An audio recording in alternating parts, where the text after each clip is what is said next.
So I made a story map, and it's got a lot of live links in it, so we'll see how that goes. I'm testing the waters. Anyway, it's great to be here today. It's so fun to be in Redlands and see so many old friends and to meet some new ones. There's been so many themes that I've heard, and the big one for me is community.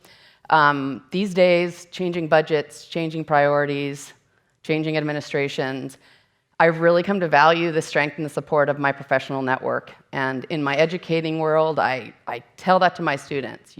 It's who you know, it's the connections you make. So I just wanted to give a shout out to the Esri Oceans team for always creating these venues and these opportunities for us to come together, to talk about what we do, to learn from each other, and to foster the most important thing that we have, which is each other in the face of climate change and the state of the oceans. So thanks, you guys. I'm so proud to be part of this amazing community.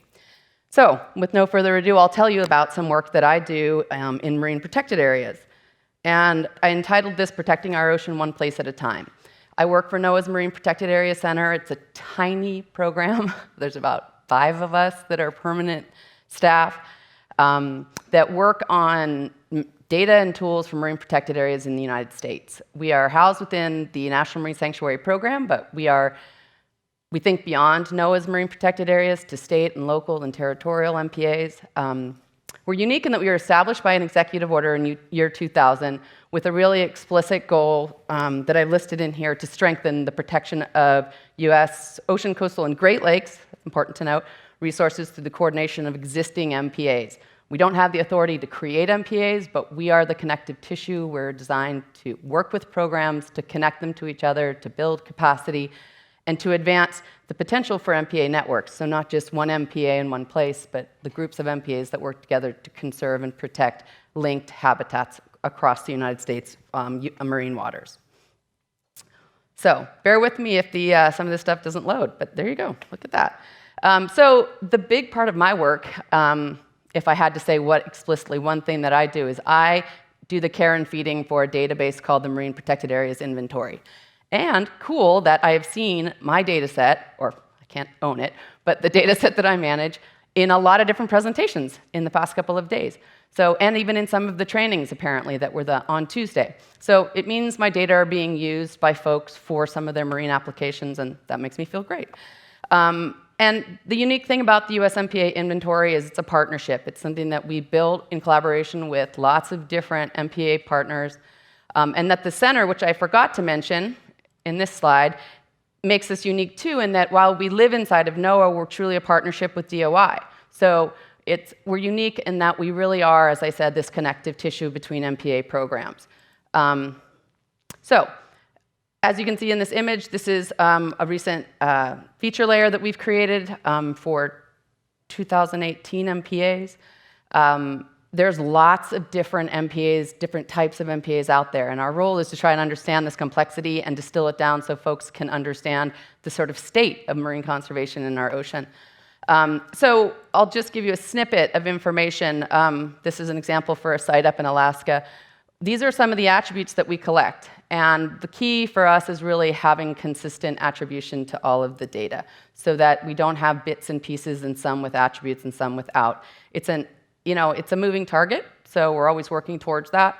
But if we go back to this, you can see that there's a lot of information that's inside our database. There's lots of ways to slice and dice it, which is what's cool for me that I'll talk about is the ability now to serve one feature layer and have these published views that can be customized and symbolized particular to different interests. So it allows us to manage one service and have all of these derived content for different purposes.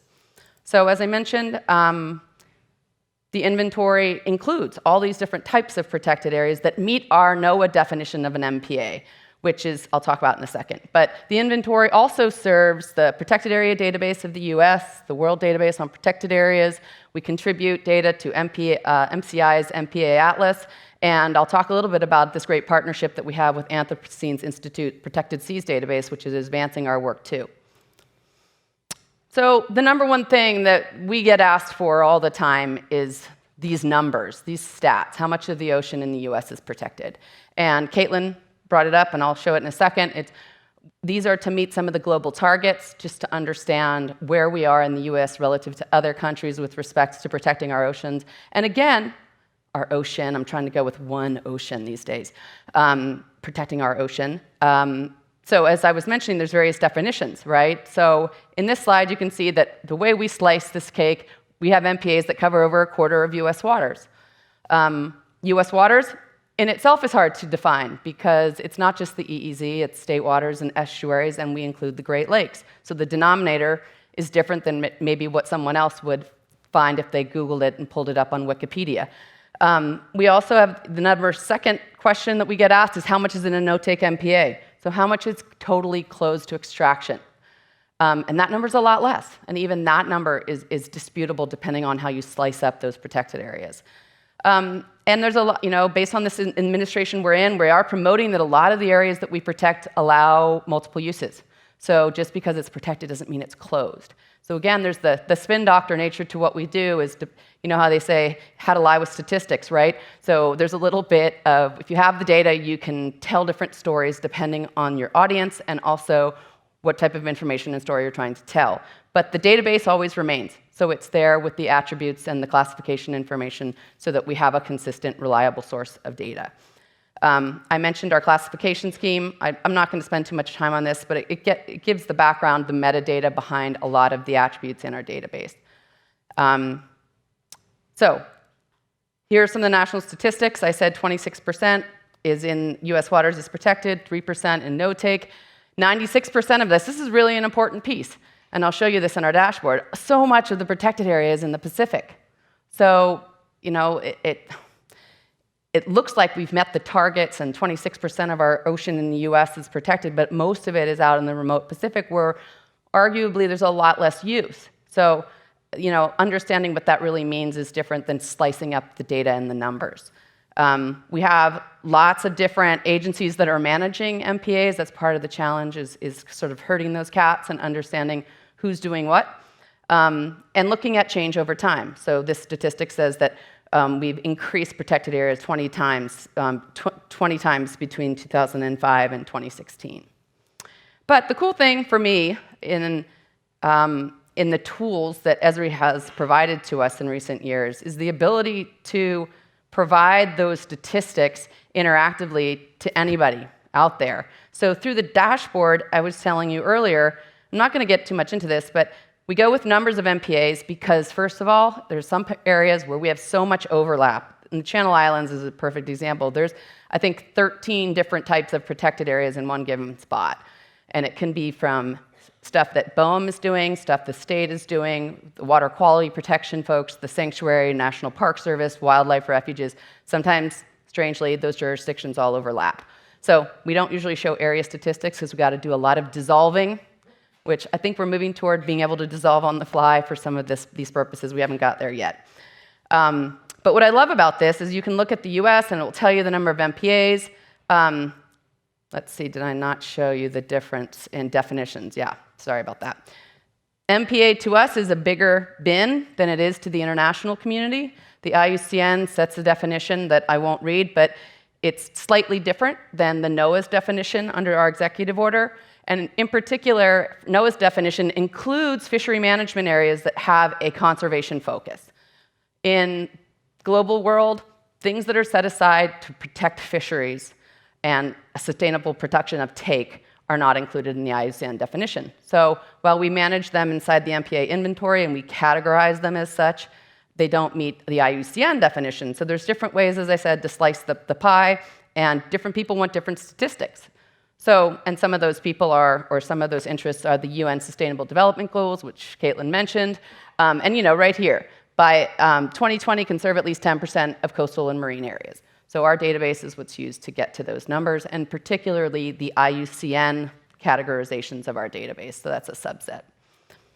And similarly, the CBD targets, the Aichi targets, they go hand in hand with the Sustainable Development Goals, but it's another one that we're working towards providing the information for. Back to my dashboard, though. if I can load it. I mentioned this already. You know, if you go, see, that was the funky thing. If you go towards the northeast, you can see we've got lots of MPAs. We've got a bunch of IUCN MPAs, so not just fisheries. But most of them are uniform multiple use, meaning you're allowed to do pretty much anything with some restrictions. They're a lot more state than federal, and there's very few partnerships. Partnerships tend to be the national estuarine research reserves that are co-managed by Noaa and the states. And you can see that there's hardly any no-take at all on the northeastern seaboard. You go out to the Pacific Islands, and there we go. You can see that 97% of our no-take is out there. And it's out there in probably arguably some of the most remote parts of our ocean. So again, it's not the numbers, it's how the numbers play out spatially. So the dashboard really puts power into the user's hands to understand, not having to ask us those particular statistics or how many are in Guam or how many are in the Virgin Islands. They can actually do that themselves without having to reach out to us directly. I mentioned that Anthropocene Institute. I think Timo is here from Protected Seas. Yeah, he's up here. These guys are great. They've been working with us for the past couple of years. Anthropocene came to us with the interests of working together in that they wanted to build a database that was designed for mariners to improve maritime domain awareness. You can't protect the ocean if you don't know you're in a protected area. There's no signposts that say you are now entering a marine reserve. It's supposed to be on a chart. Most of the stuff, especially the state protected areas, are not on charts. It's at the due diligence of the fishermen to know when they've entered into a marine protected area. So their interests were, let's catalog the data, let's bring in a lot more. They include a lot more fishery management areas beyond our domain. They bring in seasonal closures and conditional closures and health, like closures for oyster beds and things like that, to build this bigger database. They have 3,000 plus polygons in their database. And their goal, of course, is to incorporate information on marine protected areas like we have, but also to bring in this regulations piece. So not only are you entering a protected area, but you can't fish for cod on Tuesdays in June. And if you need to know more, here's the link and here's the actual code. So I'm just going to show you. This is their online app that is built on using Mapbox and Leaflet. And it's great, but we wanted to advance this by bringing it into the Noaa Geo platform and getting it as Esri web services, and I'll show you that in a second. But I just wanted to note the complexity here is that in this one spot that I clicked down in the Florida Keys, you can, not there, let's go back.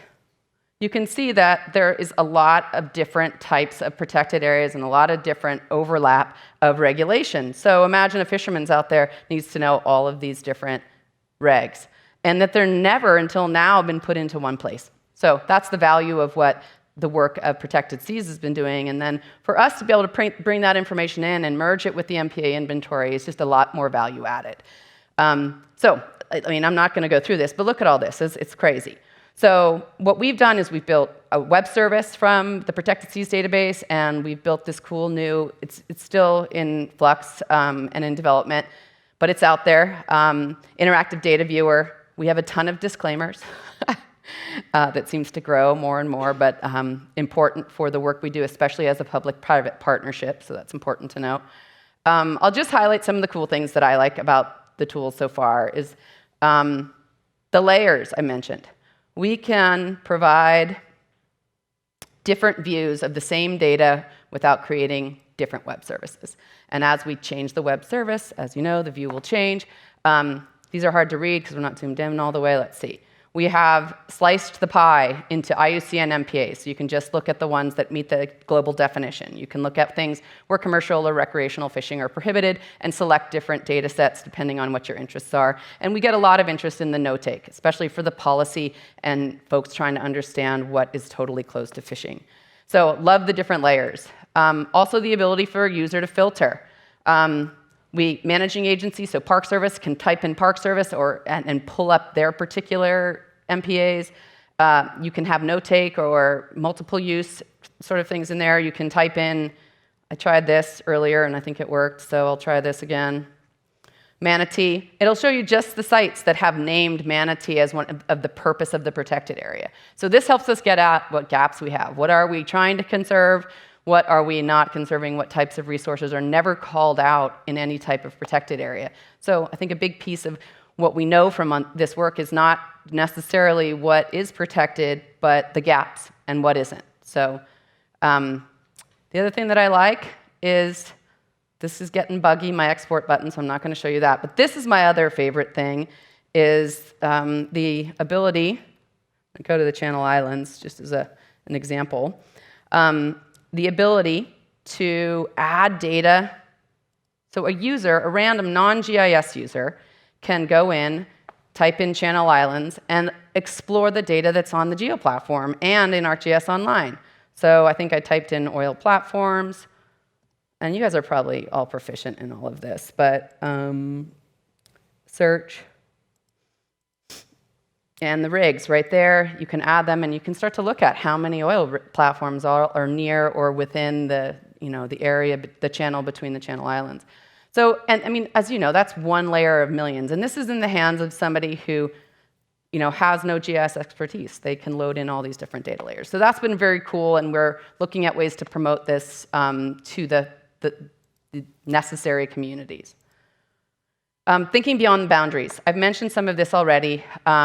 This speaks to our relationship with protected seas, and then this piece about how we capitalize on the regulations information. And particular to our MPA partners, working with the Sanctuary Program, we've built a view, a separate layer that derived from our web service that just has the regulations for the sanctuary zones, not just the sanctuary themselves, but all the zones within them. And in the Florida Keys, there's tons of different zones. So what a user can do is quickly zoom to that area, see it on the map, learn about why the site was established in the first place, go to the website if they want to, look at summarized restrictions, and the best part is that it will link you to the rule. And we're working to get this type of stuff on board in digital digital marine charts on board of vessels, so that they can pull up a PDF of the entire regulation, and it's embedded in the application. So those links to the regulation are really important, and the reference to the actual code so that they know where the rules are coming from. So for just one particular program, it's so interesting to me that a lot of folks didn't even know the regulations in their sanctuary. They're managing those areas. They had never thought about the different regs in sanctuaries nearby. So this helps us get a handle on what you can and can't do within the areas that are managed by the Sanctuary Program. And this gets at, the work we've been doing with story maps. And I'll tell you, there's a lot of room for improvement in how we market our work. Story maps have helped immensely. But there's still a lot of room for improvement on how we get the story maps out to a broader audience. And I'll talk about that in a second. But I feel like, I'll introduce it now, that we are definitely preaching to our choir. You guys are the choir. You care about the oceans. You wouldn't be studying them if you didn't. And I feel like I'm always in front of ocean enthusiasts telling them about protecting the ocean. We need to get this stuff to people who don't know, who don't have the access to folks like you all the time. So how do we broaden our reach? Story maps are a step in that direction. I won't get into the details, but I look at story maps. I really like this little guy. He has this idea about protecting something. He's excited. He runs with it. He shouts about it. He's our vehicle. He's our story. Data are boring to most people, but if you wrap a good story around it, you use good imagery, you use good media, and you tell a compelling story, people will remember and they will care. That's the goal. So it helps us to reach a broader audience and to promote these MPA issues through imagery and multimedia. I'll give you, this is one of the more recent ones, is make the most of the coast. In this administration, we're not waving the flags of how much we're protecting. We're waving the flag of we're protecting the ocean, and there's lots of opportunities for you to enjoy and recreate in these places. So it's a story about marine protected areas, but also about opportunities to explore and integrate and be part of the conservation initiative. So Make the Most of the Coast is what talks about MPAs. It's really designed for a broad audience that doesn't maybe even know they have MPAs in their backyard. It highlights various different sites through images of those areas. It provides resources on how to recreate and visit responsibly. It has a link somewhere down there to check out the inventory and learn about protected areas near you.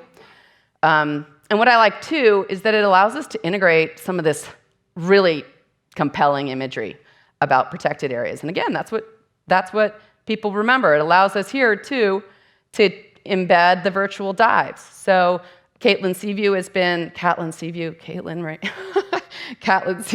imagery allows folks to dive in. And so it's pretty amazing to be able to put that into your story map and have this kind of information accessible to folks. So, this is one. I've also included in here some links to other story maps that we've made. I'm not going to open all of them, but we try to cater these products to different audiences. And we actually created one recently that talks about all the work we do at the National Ocean Service, the different programs, and that's been actually really helpful internally. So I'll note that we build a lot of story maps for the public, but we also build story maps to teach each other internally about how better to work together or what resources we have to share with each other. So I think there's a lot of opportunity for the internal use of story maps as well. If we're talking about how and why we map the ocean, it would be remiss of me to not talk about some of my most beloved work that I did in the realm of mapping ocean uses. This speaks so much to the stuff that Tim and his group talked about yesterday about connecting people to places and integrating people in planning and gathering information on perspectives as part of a marine spatial plan or any type of initiative is, I say here, we talk about managing resources. We're really managing people and their activities in the ocean. And so understanding why they go to the sea and what they get from it and what their feelings are and perceptions is a really important piece that's been traditionally left out of most planning initiatives. This image just captures a lot of the types of uses that are happening. And as you know, there's so many new and emerging uses. So for the past decade, the MPA Center has been working on this concept of participatory mapping to inform marine planning, from MPAs to renewable energy to emergency response to you name it, with the goal of building a process that folks can use to engage with communities, to ask them about how and where they use the ocean and why. So we've created a ton of data. A lot of it is housed within the Marine Cadastre. I think somebody's going to be speaking on that today. Chris Taylor, I believe, will talk about the Marine Cadastre and the resource it is for data. We have ocean use summary data that will allow you to look at a suite of over 28 different uses and how they're engaged and how they play out in the ocean, whether they're dominant use, meaning they're happening all the time, they're general use, meaning they happen to some degree, or they're not happening at all. It gives us a sense of what types of use communities are going to be involved in a given area and would need to be considered when marine planning initiatives come along. We have created a suite of resources too, so it's not just doing the work, but documenting the work so that other people can learn how to do it. We brought our GIS technology to the islands and taught folks there how to use it to create their own data and how to work in a stakeholder engagement environment to gather perspectives on ocean uses. And the cool part is that the technology and the approach doesn't have to be ocean uses. It can be really anything about place. So it's basically using editor capabilities in ArcGIS Desktop. We've been considering moving that into online, with editing online through ArcGIS Online. We have not yet got there. Yeah, and so essentially this is an old, very old Flex viewer, but I happen to have a snippet of it that I threw in there. But it allows you to go in and look at a given area and see what types of uses are happening in over specific areas or within protected areas or at a particular point. And you can see that some of this work is my work that I've engaged in, and then as I said, we've passed the technology on to others, so other folks are doing it now as well. So I'm nearing the end of my story here, and I wanted to wrap up by looking ahead. And I love all the new tools. I'm trying so much to stay on top of the technology, but I think where we have the most room for improvement is getting more, squeezing more out of our data and tools, getting it out to bigger audiences. We're doing that by working with partners to survey and understand MPA manager needs. What are the gaps? What do they need from us? And what can we provide given the resources we have? And I think you probably will agree with it. When you're in the GIS world, I don't connect as much with the communications strategists and the social scientists who are out there learning about how to communicate and connect with different groups. So we have a lot of room for improvement on how we market what we do and how we get, as again, that last piece here, how we stop preaching to the choir. It first starts with identifying who we have to connect with and then finding the right way to do that. I'm not the expert on that, but I'm putting it out there because I think a lot of us who build these great stories, again, are connecting to the people who already are behind, who are already on the train of ocean conservation. So how do we get this beyond what the group that we already regularly communicate with? And this is a peeve of mine, is I want to know who these people are. I want to know who viewed it. I want to know why it got viewed here. I want to know what happened over here. And so I love this, but it's just like, it's a tease to me. So I want to explore how we can get more information out of our web stats and understand who's using our data and who's using our tools. And is it one person who keeps hitting the service 1,000 times? And so anyway, don't get me going. All right, so that's it for me. I want to sort of end where I began and say that the power of community to me these days, in my personal life, in my professional life, and in my academic and education life, it's your people, and your people are what we've got when the chips are down. And so I really appreciate getting to know all of you and having the opportunity to be part of this community and see this community grow. So if there's opportunities for collaboration or you have questions about MPAs, please reach out. That's me, and thanks for your time.